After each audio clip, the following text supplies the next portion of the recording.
Alright, so now let's modify our bot to report the balance amount at each state.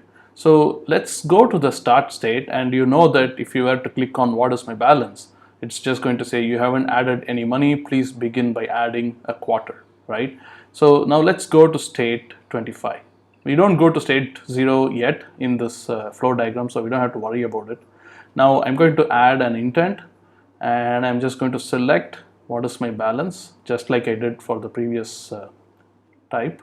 Now here the agent is just going to say your balance is 25 cents. So notice that there is no transition to any new state, because all we are doing is asking for the balance, right?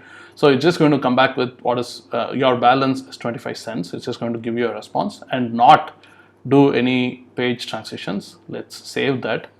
Let's go to state 50 and do basically the same thing. You just ask add what is my balance, and then say provide the answer here. Your balance is 50 cents. Save it. No need to do any page transitions here either. And in this case you have to add a new intent and go to what is my balance, and the dialog should be your balance is 75 cents. Okay, so that's all we have, and we have effectively hard coded the responses into each of these states, so that now if you were to test the agent, we say add a quarter, and if I were to ask what is my balance, you can see that it says your balance is 25 cents.